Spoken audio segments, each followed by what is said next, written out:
வணக்கம் நண்பர்களே. ஸோ இன்னைக்கு நம்ம பார்க்கக்கூடிய தலைப்பு இளந்தமிழே அப்படிங்கிற அந்த கவிதை நூல் பற்றி பார்க்க போகிறோம்.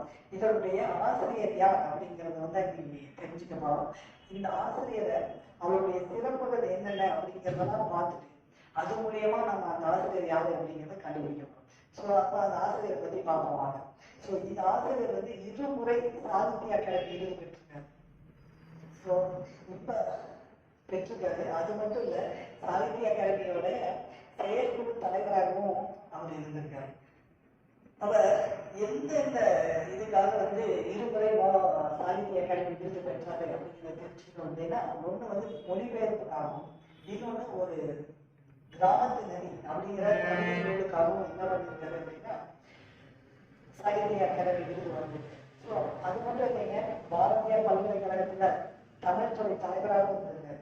ஸோ அவர் ஒரு பன்முகம் கொண்ட நபராக இருந்திருக்காரு.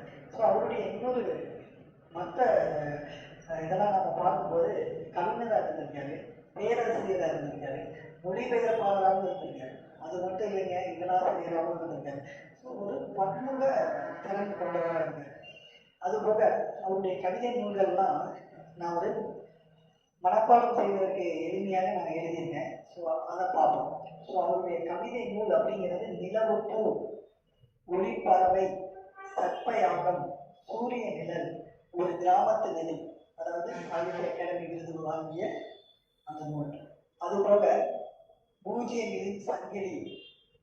ஸோ இதை நம்ம அப்படியே இதாக நம்ம வச்சுருந்தோம் அப்படின்னா நம்மளால நினைவுபடுத்துறது கொஞ்சம் டிஃபிகல்ட்டாக இருக்கும். ஸோ அதை நான் ஒரு பாடல் மாதிரி எழுதியிருக்கேன்.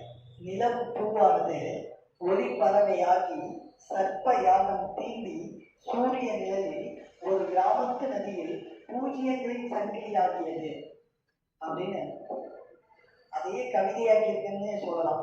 ஸோ அடுத்து அவருடைய உரைக்கடை பார்க்கலாம். ஸோ இலக்கிய சிந்தனை, மலையாள கவிதை, அலையின் சுவடும்.